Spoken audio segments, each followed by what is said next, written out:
Hey, this is Ghost Tracks Podcast. I'm your host, Tina, and I'm back today with Doug from I-PSI. Hello And again. yes, he's in the outdoors, and you might see a ghostly dog in his window behind him pop in from time to Something time. That is his baby Bella, or Belle, not Bella. Bell. We're We've not in, we've called her Bella. We've called her Belly Bell. We've called there will be dozens more as she grows older. yeah, we're not in Twilight. We are in Disney. Hmm. Let's see. Okay. Well, wife Chris to Doug might be popping in later on the episode. They have been very, very busy today. Oh, there she is. Yeah, she popped in. You might not hear her, but No. Um, but they've been very busy traveling today, and so we're just making this episode work. But today we're talking about one of the most famous haunted locations in America, which is Waverly Hill Sanatorium in Louisville, Kentucky. And I promise for those of you who listened to my last episode, well, probably not the last one at this point, but Rhodes Hotel or Randolph County Asylum, which I forgot to fucking release. I will release this one on time, I promise. yeah, ideally before our public investigation happens. Yes. So We are going to Waverly Hills. I cannot wait. And so this will be released before we go there. That was just a very busy time in my life, and I completely spent. I really did think that I released it. Like I went and looked on the podcast on Apple Podcasts list to make sure that it wasn't yeah, there. I thought I was going yeah, crazy. There's Chris. yeah. It took her number one fan to be like, what happened to any more episodes? I'm missing some. I'm having withdrawals. Yep. No, I took an unscheduled hiatus, and my apologies. Hello, Chris. How are you, dear? Hello, I'm good. How are you? Good. You guys have been traveling, busy today. Oh, very much so.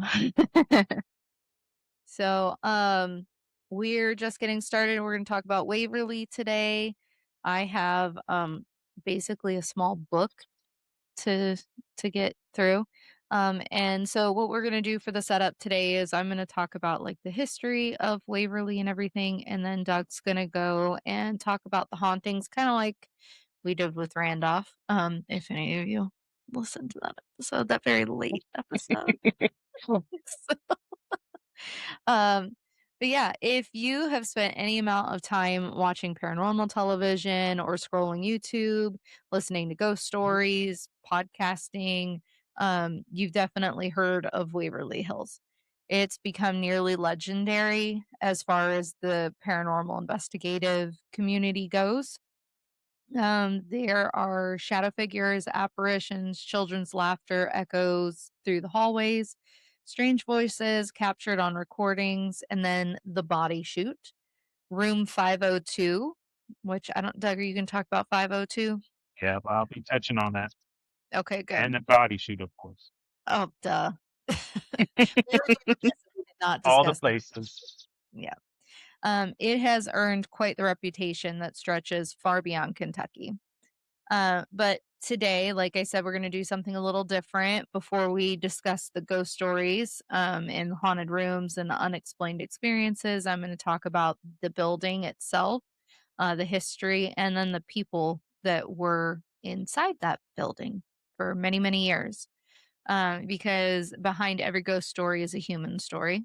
And I think that that's often forgotten about on social media, as well as the podcasting world. I don't know that a lot of people really discuss that when discussing paranormal. So before mm, I've already lost my place. I've got it like literally sitting up here in front of me so that I can I said, too many places for you to be losing track. All right, let's see. All right. Waverly Hills was not built to frighten people. It was built to save them. Its hallways weren't always originally filled with investigators carrying EMF detectors. They were filled with doctors carrying stethoscopes, nurses making rounds, children trying to recover from illness, and then families desperately hoping that this place, perched high on a Kentucky hillside, might once offer one more chance at life. If we do not understand that history, then we miss what makes Waverly so important. So, for the first part of today's episode, we're going to travel back more than a century to a time when one disease terrified the world in a way that's difficult for most of us to imagine today. And I wrote that, but then obviously, I mean, we all had 2020. We all lived through COVID. There's been many other viruses that have come around, but none I don't think have really carried the weight that tuberculosis did across the world. So, if you could step back in time and imagine waking up one morning with what seems like an ordinary cough, but it lingers. Days become weeks and the cough grows deeper. You begin losing weight despite eating normally. You wake up in the middle of the night drenched in sweat and you feel exhausted climbing out of your bed and even a single flight of stairs. Eventually blood appears when you cough. Today those symptoms would send most of us to the doctor, not me because, insurance sucks and I ain't got the money to pay for And it. Right? just I just had to have an throw some salt in it, X-ray. it'll be fine. Yeah, I just had to have an X-ray today, guys, and I put it off for 2 weeks because I was like, "Do I really want another medical bill? No, I don't." No. Don't want that But I did bill to it get bigger. because I also need to know what the hell is going on. So I True. caved. Um, but imaging, laboratory testing, antibiotics would quickly guide treatment. But at the beginning of the 20th century, those symptoms carried a frightening possibility, and that was tuberculosis. It was often called consumption because it seemed to consume the body from the inside out. Tuberculosis had plagued humanity for thousands of years. There's actually evidence identified by archaeologists of tuberculosis like diseases in ancient Egypt mummies, which I did not know. So when I was researching this episode, I came across that information. I thought it was pretty cool. But by the late 1800s and early 1900s, however, it had become one of the deadliest infectious diseases on Earth. It earned another nickname as well, which was the White Plague. The name came from the ghostly appearance of many patients. They became incredibly thin, their skin grew pale, their cheeks often appeared sunken. Some developed a flushed redness in the face caused by the fever, creating an almost haunting contrast against otherwise colorless skin. The disease was caused by a bacterium called Mycobacterium tuberculosis. Although the bacteria had been identified by the German physician and microbiologist Robert Koch in 1882, discovering the cause was not the same as discovering a cure. And I think I mentioned it in here. I don't think the cure came about until early 50s, Yeah, 1950s, if I'm not mistaken. a That's a long lot. time to have a disease, an infectious disease running rampant, and there be literally nothing that you can do about it. Yeah. Um, so while doctors did finally understand what they were fighting, they did not know how to stop it. Tuberculosis spreads primarily through the air. When someone with active disease coughs or sneezes, laughs, or even sings, tiny droplets carrying the bacteria can remain suspended in the air, especially in enclosed spaces. Another person breathes those droplets in and the infection begins. Not everyone exposed becomes sick, though. Some people develop what is called latent tuberculosis, where the bacteria can remain dormant. Others develop active disease, especially if their immune systems are weakened. And I will say, I did not realize how many current cases there are of latent tuberculosis until I came back into the medical field. It's kind of scary seeing people's charts marked with that, especially when I'm in an enclosed room with them, like checking them in. I always take pause. And then if I cough or anything, I'm like, that's it, I'm dying. This is where I go. So, um, but yeah, it's crazy. the things that I learn every day in the medical field, even now. At the turn of the 20th century, though, doctors didn't have today's medications and they couldn't prescribe months of antibiotics. There weren't CT scanners, there was no modern ventilators, no intensive care units. If tuberculosis progressed, physicians had few tools available, and the statistics were very devastating. By the early 1900s, tuberculosis ranked among the leading cause of death in the United States. Entire families could lose multiple loved ones to the disease. It didn't discriminate between rich and poor, adults and children, laborers and professionals. Although poverty, overcrowding, and poor nutrition made tuberculosis more likely to spread, offered no guarantee of protection. It was everywhere. Cities suffered especially hard. Louisville, Kentucky was no exception. At the beginning of the 20th century, Louisville was growing rapidly. Factories were expanding, railroads connected communities, buildings or businesses flourished, but with growth came crowded housing, smoke filled industrial districts, and neighborhoods where families often lived in close quarters. Those conditions gave tuberculosis exactly what it needed to spread. Health officials began searching for solutions. And ironically, one of the most effective ideas available wasn't a medicine at all, it was fresh air. Today, that might sound almost unbelievable, but how could fresh air possibly treat a deadly bacterial infection? The answer lies in what doctors understood at the time. And I do say this multiple times. We have to look at this through a earliest 20th century lens because while today we understand plenty, there's obviously still things that we do not understand medical wise and otherwise in the world. But back then there just wasn't the advances available. Um, Growth was slow in such fields. So Like with COVID, some of the stuff like early on, they were like, "Oh, we just shove tubes down people's throats and Mhm. help air into their lungs, help with it." And sometimes that was doing more damage than good for some people because that's damaging the lungs. It was Yeah, like scripts for even just COVID. Could you imagine, even like you mentioned, like even fewer technologies and medicines back then? Very yeah. limited. And I do talk about some of the other treatments later on, and it almost sounds barbaric in a way. The thought process behind it, and if you understand medicine at all, you can kind of understand why they did the things that they did. But again, through today's eyes, we're like, what the hell were y'all thinking? It's cool to see what they were learning and considering at the time, but it is hard to kind of reframe how you're looking at those situations. I think Phil had COVID.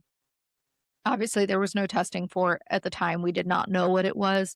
But given all of the symptoms and that he had had it several times after COVID was announced as a thing and there were testing options available, but he had the same symptoms. So I think he had COVID in November of 19. COVID came about in what, like March of Yeah, 2020. it was like with So, I mean, it was around for a while, but yeah, it did take some time. And it was renaming it. scary. I mean, I try not to freak out medical stuff because I know that the government blows things out of proportion and uses that as a diversion. So I try to Hmm. focus on those things, but at the same time, I have kids and I'm like, I don't want to die and I don't want my kids to die. 'Cause Right? Was that I think, balance? yeah, I think I was the same with like the swine flu. Um, like I tried not to panic, but my mom's side of me was like, Yeah. Dude, I'd be um, the same way with the twins right now if anything like a pandemic came through. oh, yeah, absolutely. Yeah, it's scary. Even if just having children in your lives in general makes you feel like that. And Yeah. it's usually the way you feel about the kids first and not even yourself. Like, obviously, I didn't wanna get sick and I don't wanna die. It's always my kids that I'm always panicked about before myself, so it's I always crazy. I feel can't like you would say imagine. that's Yeah, I can't imagine how families felt,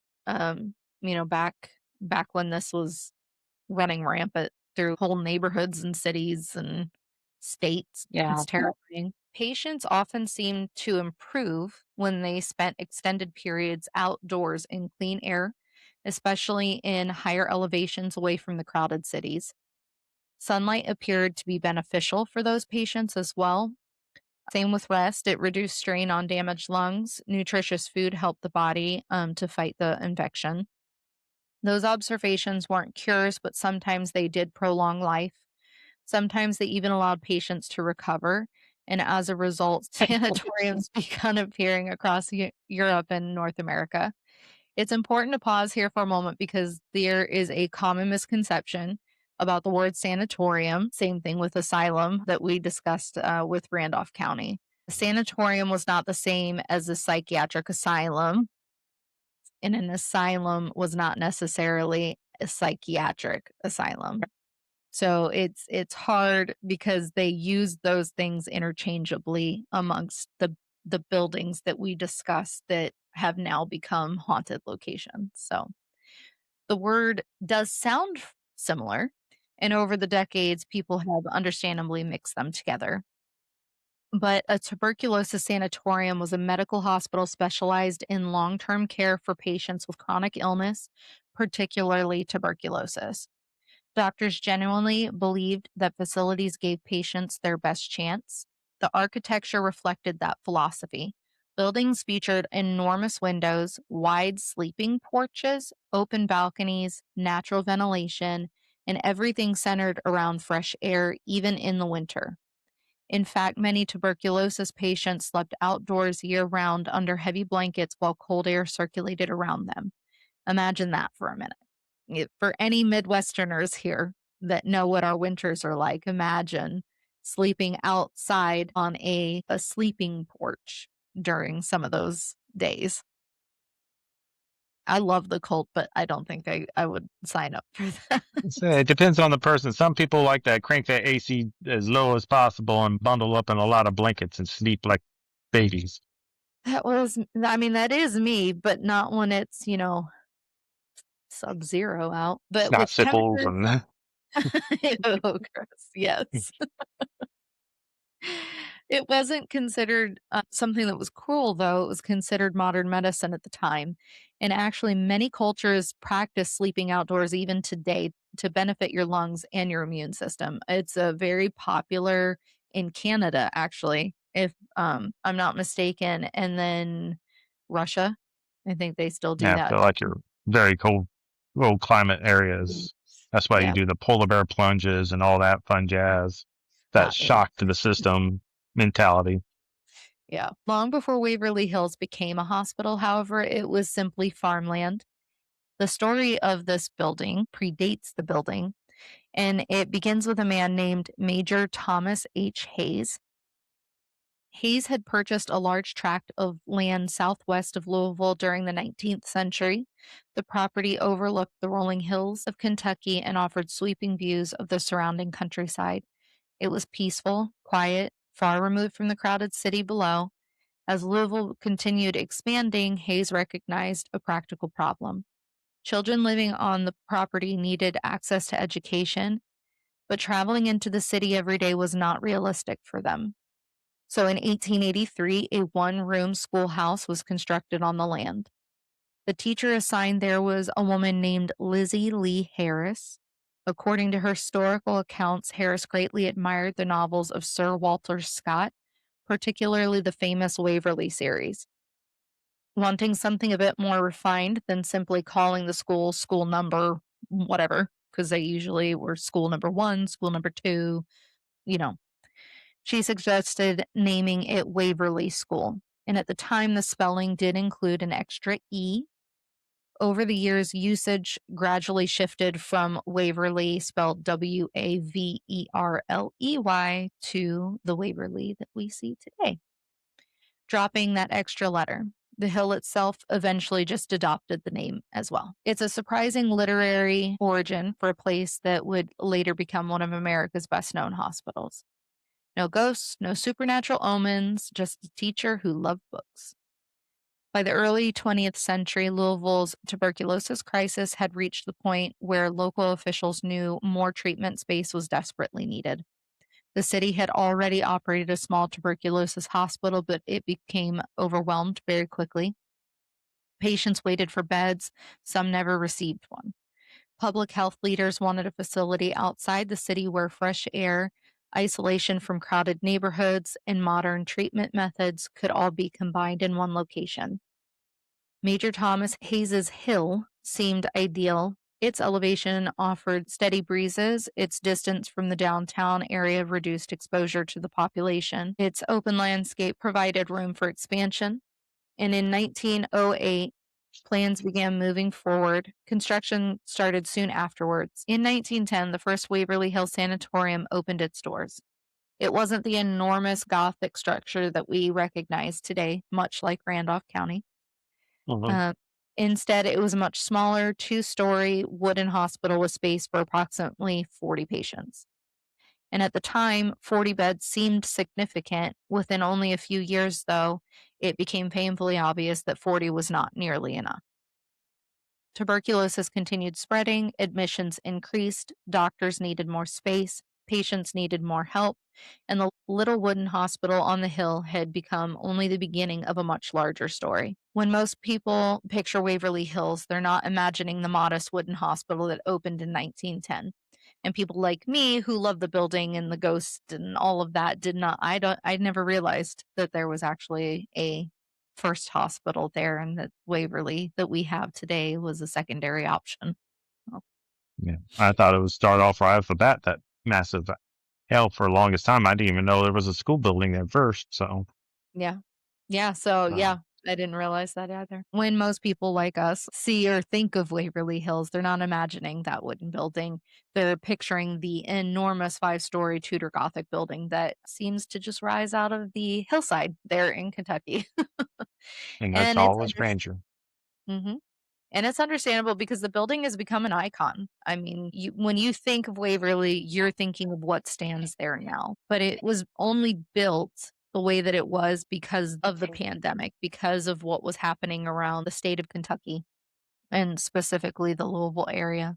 With only a few years of opening, Louisville's tuberculosis crisis had outgrown the first sanatorium. If fresh air, sunlight, rest, and long term treatment offered the best chance of recovery, then physicians wanted a hospital designed specifically around those principles. So, city leaders made a bold decision. Rather than continually adding onto the wooden structure, they would replace it with an entirely new hospital. Construction then began in 1920, in the early 1920s, and after years of planning and building, the new Waverly Hills Sanatorium officially opened in 1926. The original wooden hospital wasn't immediately demolished, though. Instead, it continued serving patients while construction took place, allowing care to continue uninterrupted. Once the new building was ready, patients were gradually transferred into what was considered one of the most modern tuberculosis hospitals in the United States at the time. Even today, more than a century later, it's difficult not to be impressed. I mean, the building is massive. It's huge and it's And beautiful, and I can't wait to walk the halls. So, I like to take more pictures of the place. I they never Oh, got back with me about coming during the day. So they're probably like, our nope. I know. Our investigation doesn't start until right before midnight. And so there's obviously no daylight at that point. So yeah, I'm a little bummed for the picture taker of the group. I'm a little shitty about it actually. Well, So hopefully your phone's like mine and can take some decent low light photos. I mean I can and I have my camera and stuff, but I imagine it's quite dark there. So Oh yeah, I'm not it is sure. pretty dark Yeah, from I'm my not experiences. Yeah, I'm not sure what I'll be able to capture, but I'm sure I'll give it my best effort, and hopefully we'll get some sort of light coming in from the sun before we leave in the morning, and I can get some cool like dawn pictures or something. Can only hope. Yeah. The building it stretches hundreds of feet across this hilltop. It is 5 stories tall. It is primarily reinforced concrete, steel, brick, and limestone. It has wide corridors connected by patient rooms. Massive windows flooded the interior with natural light. Almost every architectural decision reflected one goal: give patients as much access to the fresh air and sunlight that they need as possible. Today, we often think of hospitals as sealed environments, climate controlled, carefully filtered, temperature regulated. Waverly Hills was quite the opposite. The building breathed, windows remained open, sleeping porches stretched along the exterior, air flowed continuously throughout the wards. Doctors believe stagnant air encouraged diseases, while moving air helped patients heal. Whether that belief cured tuberculosis is another matter, though. We now know antibiotics ultimately changed the course of the disease, but considering that the medical knowledge available in 1920s, Waverly Hills represented the cutting edge of healthcare. It was not primitive medicine, it was modern medicine, but it was modern only for its time. One of the most remarkable features of Waverly Hills was its sleeping porches. I didn't actually know that that was what most of that, like, front of the structure was. I didn't realize that it was sleeping porches. I just thought it was windows. Well, it's fascinating. I Mhm. can't wait to get in there and see them. Patients, they spent hours out there, sometimes entire days, sometimes entire nights, like I mentioned before, regardless of the seasons. I'm sure they weren't thinking at the time, but there were some amazing views, I'm sure. Could you imagine being there and not having shit ton of buildings surrounding you? Hmm. Yes, Just please. enjoy the sunrise and sunsets and It's gorgeous, probably probably. it would be beautiful for us, I think, but I imagine for of the time, it was probably very boring for them.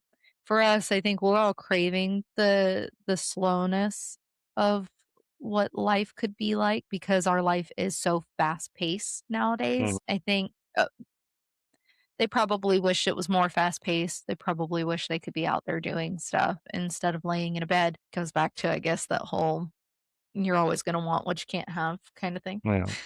Oh, yeah. Or admiring what the person in front of you has Mm, when somebody behind you is admiring what you have, so what you on. have. That trickle down effect.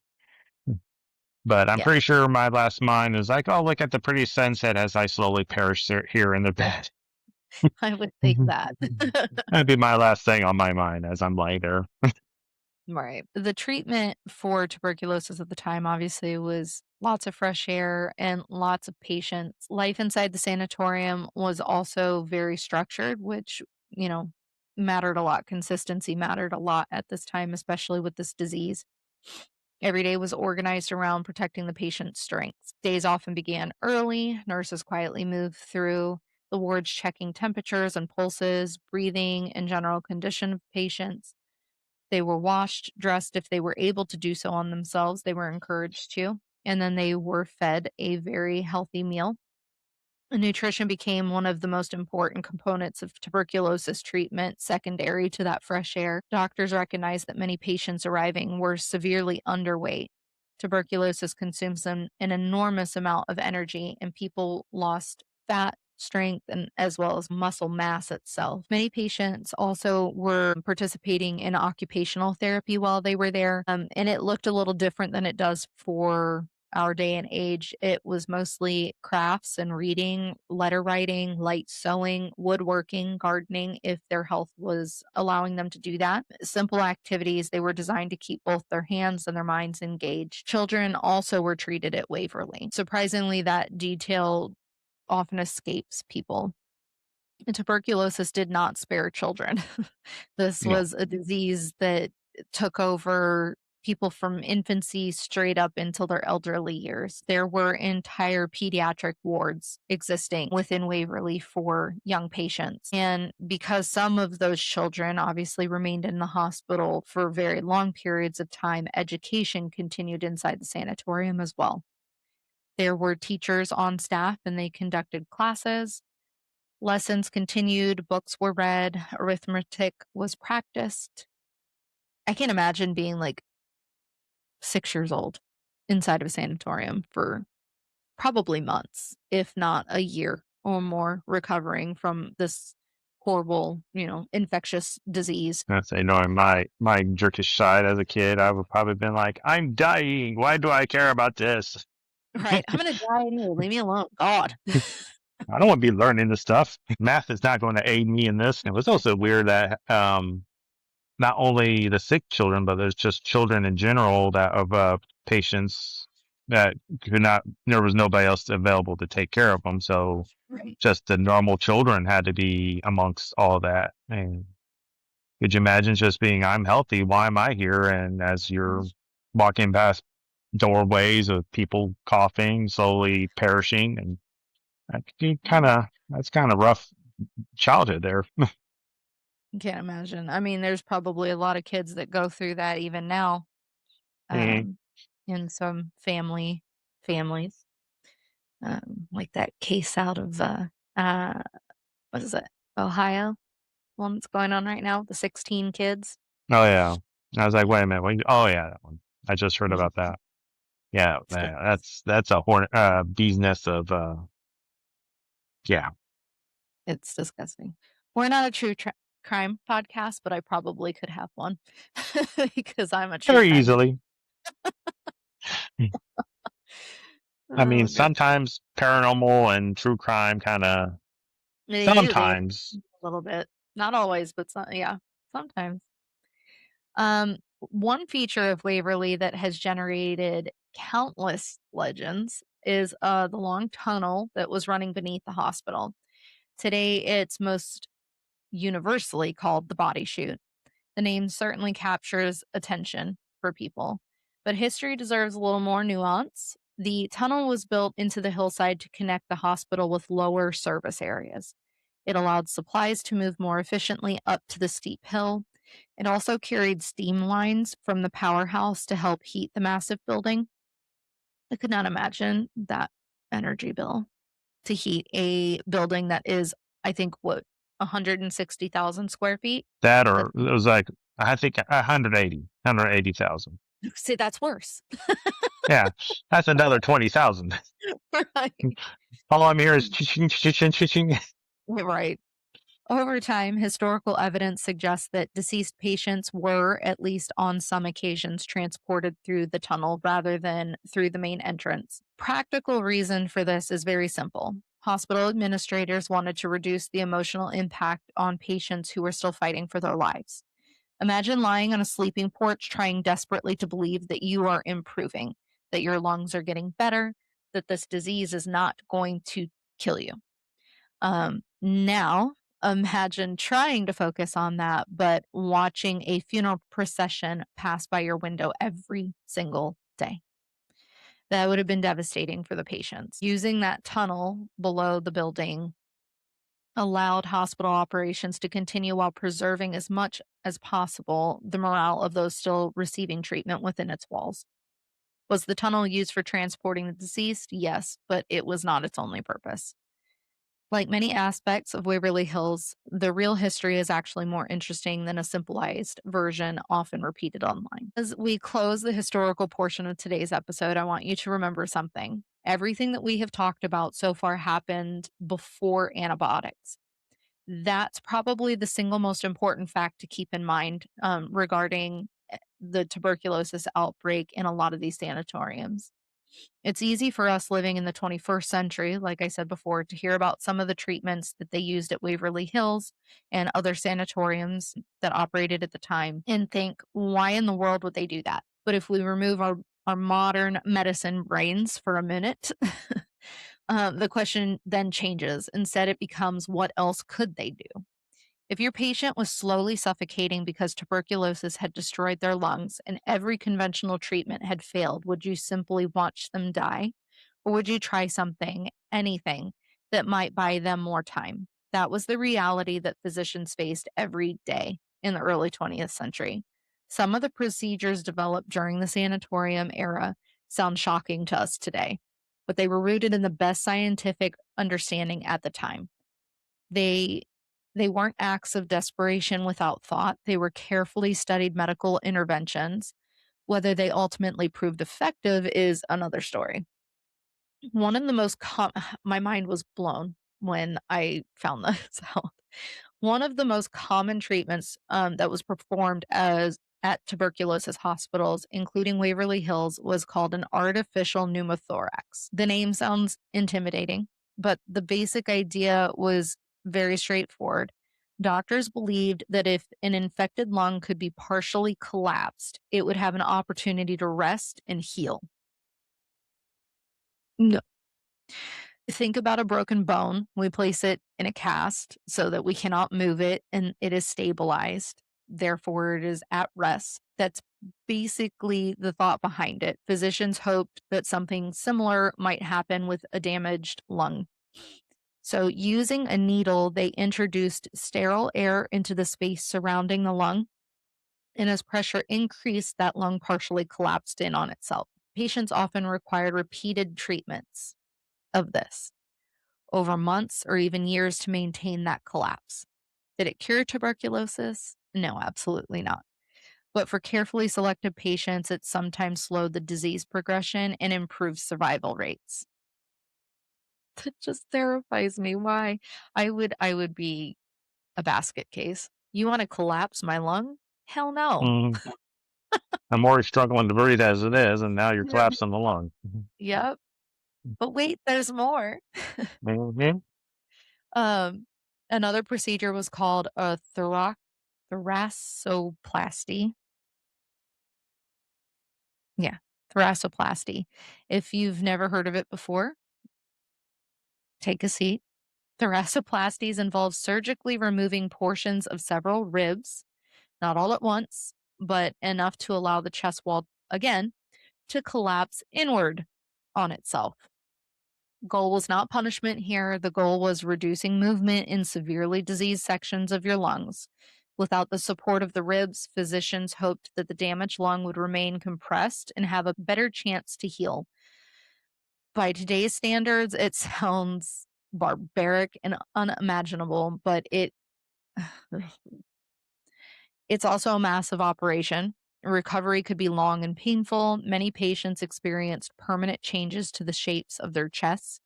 But remember, these surgeries were not offered to healthy people. They were offered to individuals whose alternative was basically to die. Mhm. Medicine is Your always last. involved. Right. Medicine is always involved balancing risk and potential benefit. During the tuberculosis epidemic, those calculations were heartbreaking. Some patients also underwent procedures involving the phrenic nerve. The phrenic nerve controls movement of the diaphragm, the large muscle beneath the lungs that helps us breathe. Physicians occasionally interrupted or crushed this nerve intentionally. Oh. How would you crush that? I'm Well, curious what their definition of crushing it is. yeah. Like you just literally go in there and pinch it and crush it, I'm or this just sounds painful. I'm not really sure. I didn't look up of it because sometimes you can find like demonstrations of it. I didn't look it up. Truthfully, Yeah. so I did not do it because to not have like breathe in right now, to not have that muscle functional to help bring in air and expel air. Mm-mm. Yeah. Nope. I freak out trying to hold my breath for underwater sometimes, let alone like having parts of my body not working to help me breathe. Purposely crushed. Yeah, no. So again, it sounds counterintuitive. It sounds barbaric. Like, why the hell would you do that? But it was to reduce the movement in the infected lung. Back then, it fit the prevailing belief that diseased lungs needed to rest. Not every patient qualified, not every physician agreed with these medical advances and treatments. It medical science has always involved debate, refinement, changing evidence, changing of theories. Looking back with modern knowledge does not diminish the dedication of those that were trying to save lives back then. If Hmm. anything, I do, that's what I said earlier, if anything, it reminds us of absolutely how remarkable medical process has been over the decades. Um, it's also important, I think, to talk about and point out what Waverly Hills was not.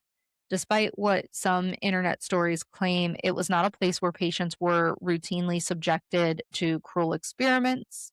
Historical records do not support sensational claims that people were intentionally tortured or used for bizarre medical testing. Surgeries were obviously painful. There were outcomes that were not successful in these treatments. Any of the treatments, doesn't matter what one it was, patients were going to die at this point. And it's just a sad reality, but I don't think that any of the physicians that were on staff there at Waverly were doing causing death intentionally. Sometimes truth is not as dramatic as legends, but it does.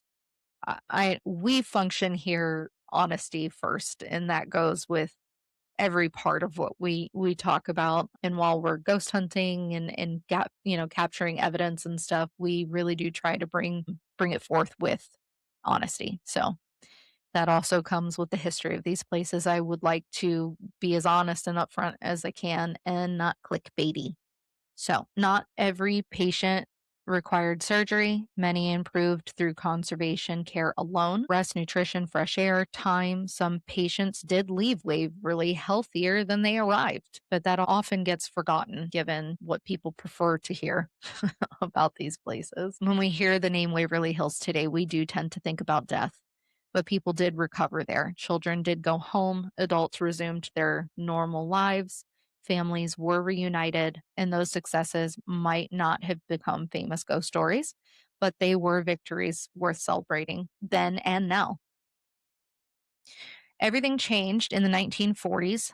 So I was a decade late. It was the 1940s. Researchers did develop antibiotics capable of treating tuberculosis. The very first breakthrough of that was the creation of streptomycin. Suddenly, for many patients, tuberculosis was not an almost certain death sentence. Treatment still required time. There were often additional medications that would be necessary because bacteria could develop resistance.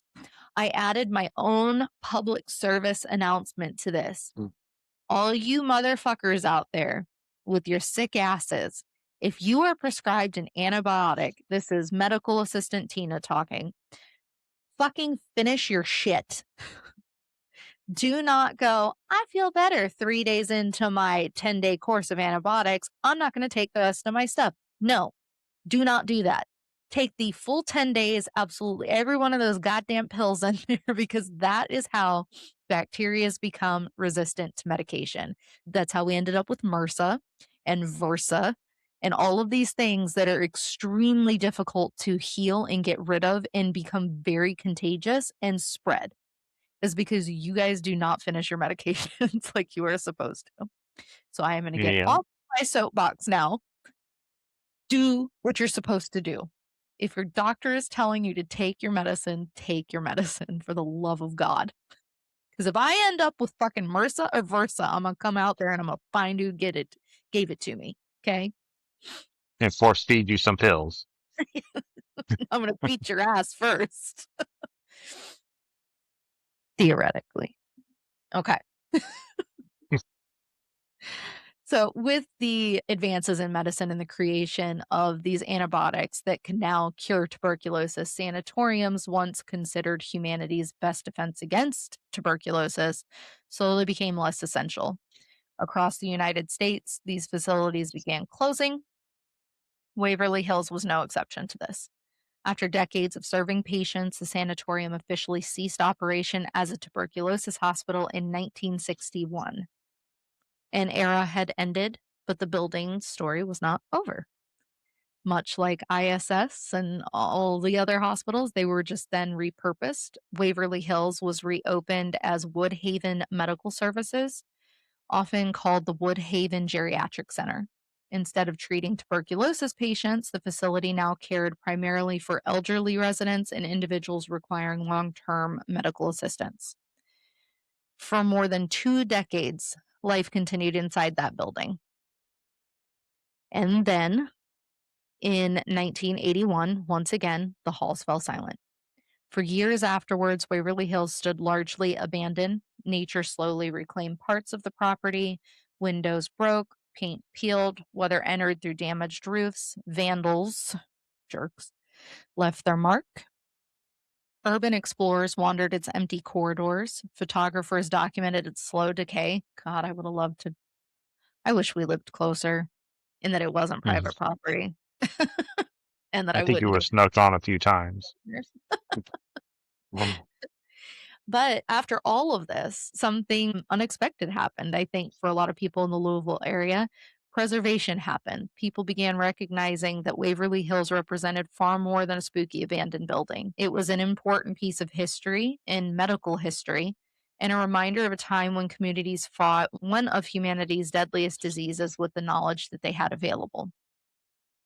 So efforts began to stabilize and preserve the building, and then they began gaining momentum. Today, wall restoration remains an ongoing challenge because, again, it is 180,000 square feet. That is a massive, massive building, and shit's expensive.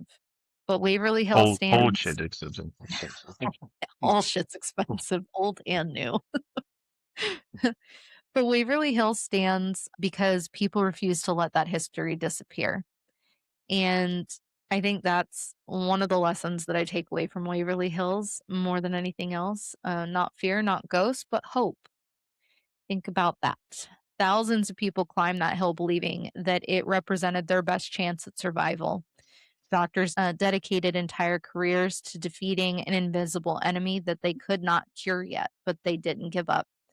Nurses spent countless hours comforting strangers who often became family. Children laughed in classrooms despite carrying a disease that terrified the entire world. Parents celebrated recoveries, families mourned losses. Scientists kept searching, and year after year, decade after decade, until eventually they found that answer. The antibiotics that transformed tuberculosis treatment did not appear because medicine suddenly got lucky. It appeared because generations of physicians, researchers, nurses, laboratory scientists, and patients refused to stop trying. Waverly Hills is part of that story, and it represents one chapter in humanity's long battle against disease, a chapter filled with heartbreak, but also compassion, dedication, innovation, and resilience.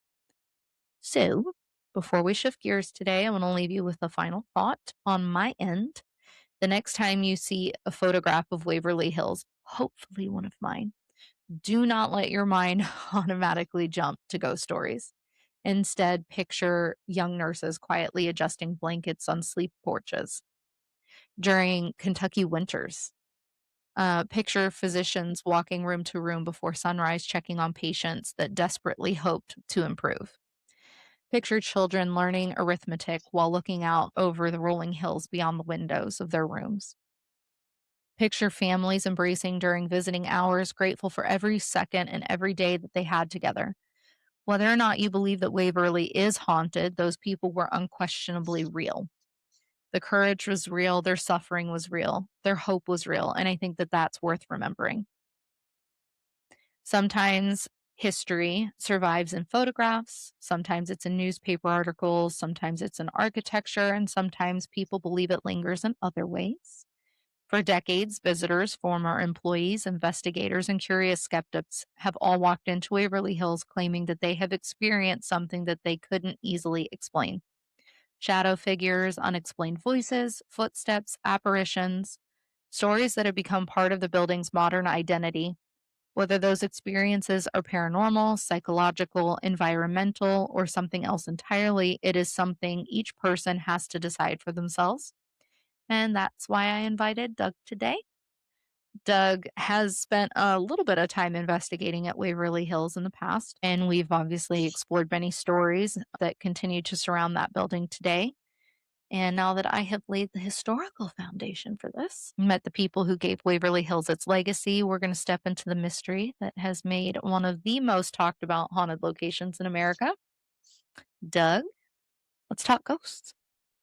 Let's talk about those ghosties. Obviously, you can't have heavily rich history of such not so pleasant things, let's just put it that way, without some trickling down after effects.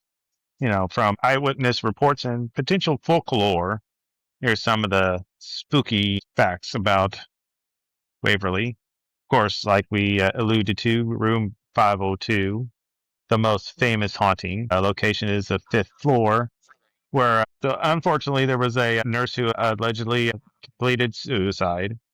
One version claims she had hung herself after learning she was pregnant. Another version was said she jumped from a fifth floor window years later.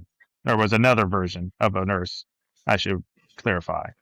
But going back to the one that hung herself, there was a lot of speculations of it was motivation from the supposed father. There was a lot of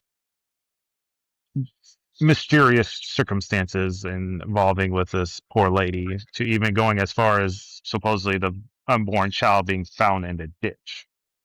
No. So, that was a sketchy story. So we don't know where or how it was happened. Some say it was right outside the room on a light fixture. Some say it was on a pipe. So, but our experiences, I feel like we tried to communicate with her. She reacted a lot with the EMF reader, or not EMF, it was a REM pod, excuse me.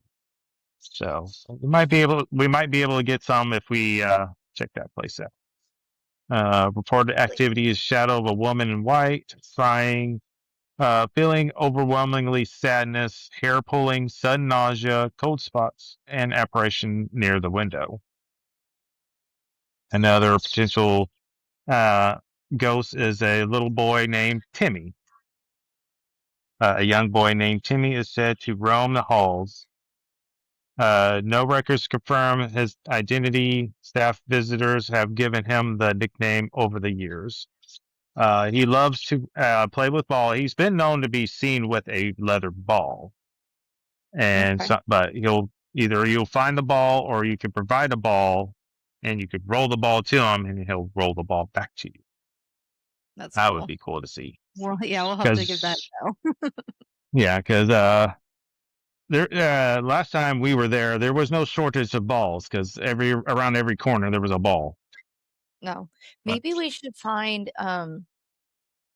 do you have any like jacks? Like the set of jacks, like with the little ball, and then you bounce the ball and you yeah, try to pick up as many, maybe that, because that was very popular in the time at that yeah, it time. was popular around that time. Reported activities from said boy Timmy is of course the ball rolls back after being thrown. Boy Okay. lights activities, child laughter. Who loves a good child laughter? Do you Tanya, like the laughter of children? I like the Just laughter of alive children, not the not laughter. disembodied voices of the dead children. No, that's actually my Oh, least favorite kind of child seems like laughter. that's most people's favorite. It's like every time you hear that, it's like, no, I don't want to hear that. No. And I don't know if maybe it's just because when we think of children, obviously we do not want to think of deceased children.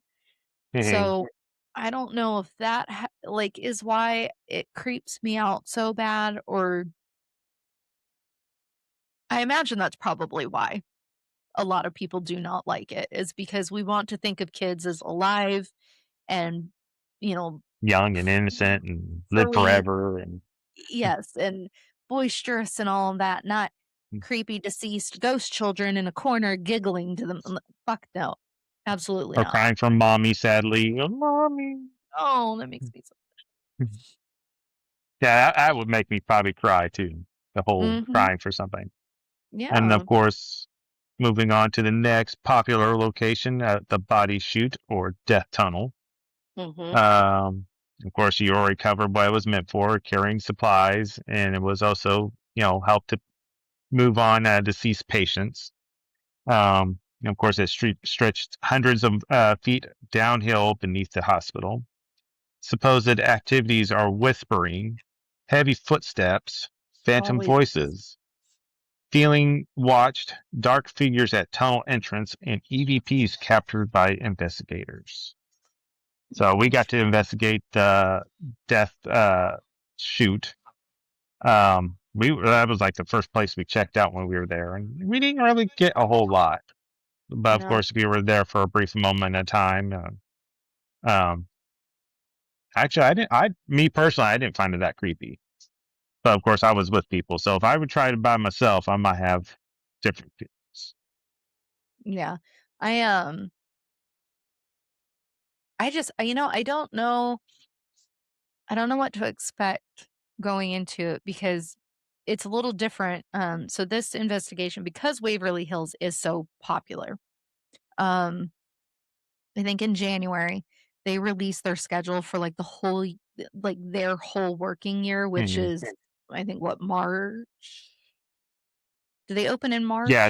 I think that's their open season Yeah, because they like do March, have a. August, or something like that. Yeah, I think it's from March to August. No, I don't remember because I know we got cut off at because how we were able to go, we managed to negotiate a extra day. That was Mhm. like technically their off season, and we Right. managed to negotiate that.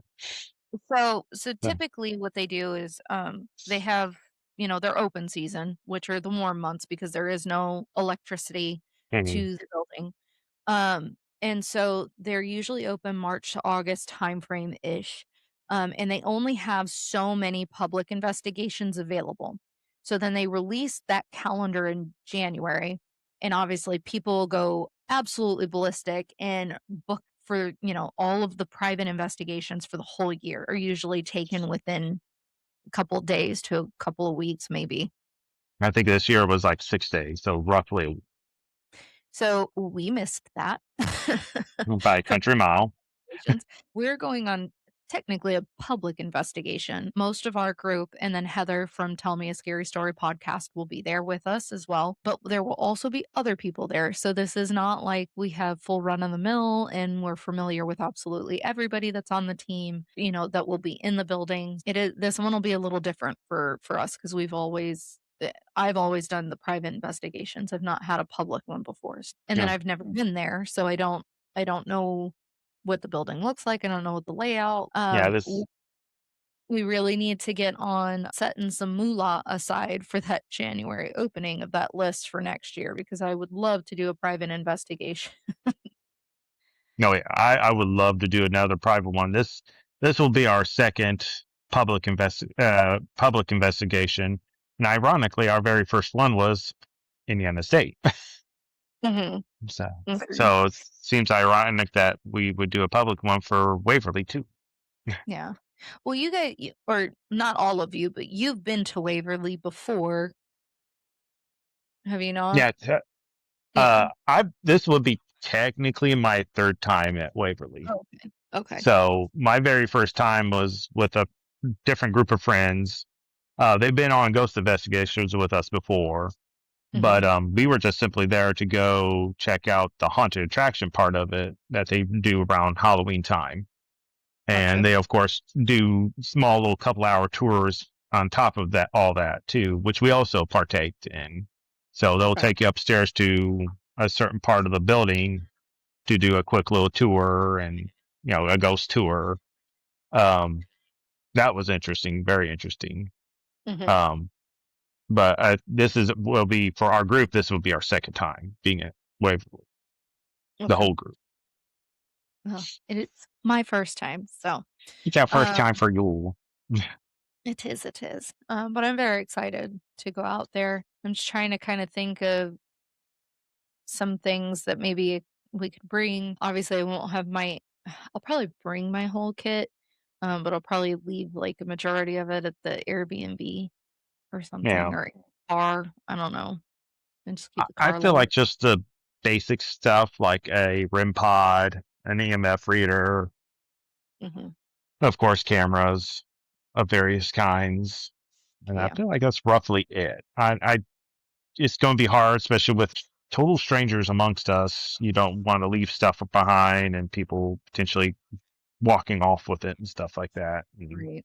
Yeah, usually when we're it, on, like, our private investigations and stuff, we'll set out, like, trail cams and like, random night vision cameras and stuff, and we'll have those sitting alone in certain spaces around the property, and can't really do that with a public investigation. So, mm, um, but I am excited to go, and, we'll probably like I said, I think a jacks set would be cool, maybe some cards. People liked playing cards back then.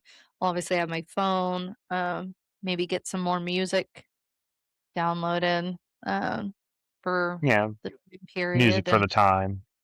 play some of that and see if we get anything from that. Um, but yeah, I don't, I'm excited to see what this building has to offer. Yeah, I would definitely, if whenever we do get a private one, get a trail cam aiming down the body chute. The body shoot, yeah. I will say though, Crystal Couch from Rhodes Hotel did talk about I think it was a male child spirit that she saw there at Waverly when she was volunteering there. So maybe that Yeah, was Tim. it's potential. This one will be up your alley. The creeper. Yeah, I feels I've like heard about feel that like guy. every known haunted location has some form of creeper, some sort of dark entity, or Hmm. not malevolent. It's just like a dark shadow creeper. I didn't Um, know the I talked about it a little bit with Mike and Crystal Couch from Rhodes because we were discussing again some of the things that they have seen over their years working at Waverly or yeah, volunteering at Waverly and being there and conducting the tours and stuff. And we had talked about like the creeper, whatever they call it, on the ceiling. And I said that I had seen one while we were at Whispers or while I was at Whispers. And I said it literally, it came out. I could see it out of the corner of my eye. It was up and to the left of me in the just the corner of the room. And then I d I saw it for a couple minutes, I kept looking up, and then right as my friend had asked, like, why I kept looking up in that direction, and I told her what I was seeing, uh, then the woman had, like, flipped the page in the book and was like, "Another thing that is often seen here is this entity," and turned it around, and there was, like, people made drawings and stuff of it, and I was like, "Oh, okay. Well, that's what's on the ceiling, that's great." And, and but I didn't see it again. Like, after we left that room, probably another couple minutes I saw it after that, and then I didn't have another experience with it. I didn't see it again, so I told Mike and Crystal it probably was just hanging out because it knew it was about to be talked about, and I was like, "Yeah, that's me, hey, yeah. girl." Want to hear about himself? I just wanted to see about my picture that's in that book there. Have And my then it diva moment and be done Yep, with it. and then it but I didn't it just I would say it creeped me out because why the hell is there, like, this weird, gangly, long, suspended weird thing on the ceiling? It's, like, looking down at us all? S but I didn't get, like, malevolent feelings, like, I wasn't scared, I didn't feel like it was, like, gonna Yeah, get to me. jump up and run out of the room and Right, it make a was just, scene and "Am I actually seeing this?" Or, like, "Great, I've finally gone crazy," like, "It's today I finally." lost my mind. Yeah, um, but yeah, like, it didn't crawl across the ceiling. Like, I probably would have actually freaking shit my pants about. If it had moved and was crawling, I probably would have freaked out. But it just kind of slow breathing and it was just kind of there, Just hanging popped around, up and just watching. Yeah, it didn't really move. It didn't make a say. I didn't hear, like, I wasn't like hearing anything audibly. I just saw it up in the corner of the room. And then after it was talked about, it skedaddled off into so the middle. Yes. probably like you said, it just showed up. It's like, yeah, I want to hear the part about me and Right, see the right. lovely pictures about myself and Yeah. I'll mosey on out of here. Pictures are we up to, ladies and gents? Is there any I better ones? You're not catching my good side here, man. Right. I actually something that I have thought about doing. So I am artistic in a way, but I'm not artistic in many other ways. So, but I am trying to teach myself how to do watercolor. And something that I have considered doing is actually making a watercolor painting of some of the things that I have seen. If I can kind of like, Translate it. yeah, if I can get it out of my brain and make my hands and stuff do the things to paint it. A couple of my things haven't turned out too bad, but I am far from a pro. But that's something that I have considered doing is painting some of the stuff that I have seen over the years and just try to kind of replicate those because like I love that stuff. I love obviously like all of my art everywhere, and this is not it's not even a fraction of it It's up not in a this room. fraction. I was about to say the same. um, but It's not a I fraction of love what I've got. yeah, no, this is just the sleep token fraction. This is not my art room for sure. Um, but I love seeing, the replication of what people have seen in their heads and or create or have seen themselves, Or especially their people that interpretations of it. right, especially people that also like the paranormal stuff and have had those experiences while they're out and then they are painting what they see. I love that stuff. So, I would love to attempt to try and, do that myself. We'll see how it goes, but I'll be anxiously looking forward to seeing what you've come up with. yep. So, to go back to the creeper thing, though, going back to my very first time visit, that couple hour investigation, there Mhm. they had their form of an experiment so people could see these creepers or Okay. creeper. They would have one person by themselves go all the way down the hallway, and of course, it's on the fourth floor. You have to Mhm. go all the way down the hallway, and they'll stop and face the group. Well, at the time, it was a group of us. Mhm. Stand there for a few minutes and slowly start working your way back towards us. And then right behind the person, you'll see what looks like another person. And we'll be starting to follow them. And that will be the creeper right behind them, following along with them. Ew. Yeah, I didn't see it because I was in the far back. Because they were like, "Do you see it? Do you see it? It's right behind the person." And all I can think of is probably like that scene from like SpongeBob where Patrick's radioing the SpongeBob. It's like it's standing right there menacingly. Menacing. My Run, gosh, SpongeBob, run! I love SpongeBob But so much. yeah, that's. I mean, I would like to see that replicated that experiment. Having somebody walk at the end of the hallway and slowly walk back and see if something follows them. I don't know if I'll volunteer as tribute for that. I don't know yet. We'll see. Supposedly, the people who are doing this don't see it at all. Mm. What if you're Supposedly, snatched up? Has anybody been snatched? not that I'm aware of, but if be my luck, I'd be like, yeah, I like this one. Just get taken away. Boom. Thanks. Right. I got chosen. No, no, no, no. Oh, I'm wearing an alien shirt today. Oh, I'm embracing that fear. I am, and you can't see him back. He's back right there. Yeah. It's my alien Uga. He's on a chair. Okay. He's in here. So, But other than that, it's I have Mothman from Thomas. He's up there. Isn't he oh, cute? the Look, y'all. Mothman. There's another thing. I'm surprised you don't have like littered across your office area. Not yet. Not yet. I still haven't gotten my frame for my Mothman print because it's an odd size. I have to order it off of Amazon, and I haven't had a chance to. I haven't had the money to do that yet. Yeah, I So say it's not the chances, it's the money. it's the money. So hopefully here soon I'll have at least a little bit of extra like flex money, but not at the Don't we moment. all? Just that little extra money for achieving certain things. Adulting is bull poop. Absolute bull poop. But Big piles of poop, poop. but I think that is all for our Waverly episode today. Like I said, we'll be there in a little over a week, and I can't wait. And while I'm not positive, I will have photos of Waverly. We do plan on going to some cemeteries and other locations down in Louisville.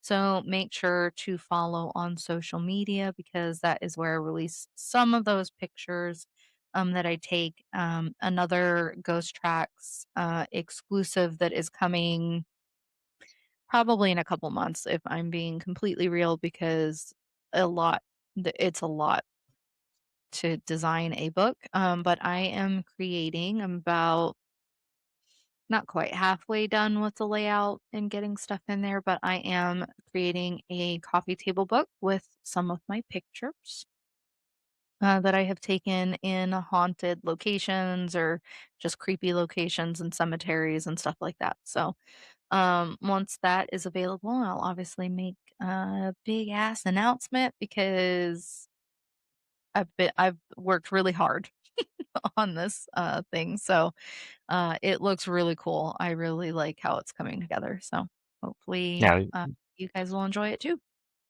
yeah, you do have some amazing pictures, and Thank you. if you see something posted on socials, I'm sure Tina might work something out with you and might get you a print.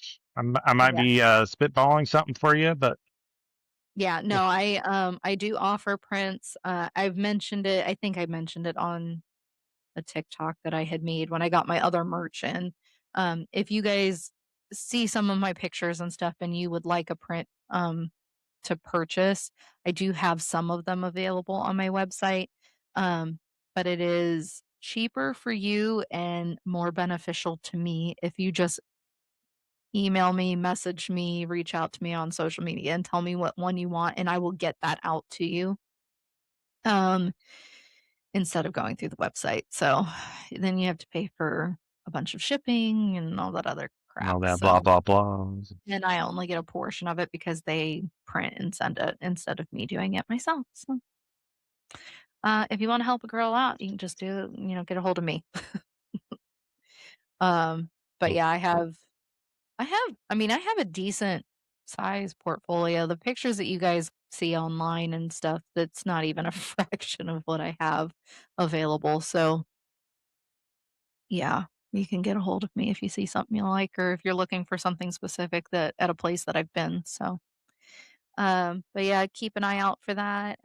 Doug, you can find I-PSI and Doug and And Chris go, and all of them on anywhere you have social media. So they have a Facebook, TikTok, Instagram, and a YouTube that yeah, is in the works always in a still. work in progress stage, but uh, we're trying to light the fire in our butts and get that thing going. So It's really hard. It's hard for just me doing the stuff that I do. And it's hard when you have a team too because everybody's got shit going on and we're all yeah, going in and directions. And so get the same page, and Mhm.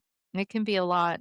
We get the same page when we go on the investigations. That's yeah, about the only time we're on the and then same it. page. So, but Doug, what's your email in case anybody wants to get a hold of I-PSI? Let me look that up real quick.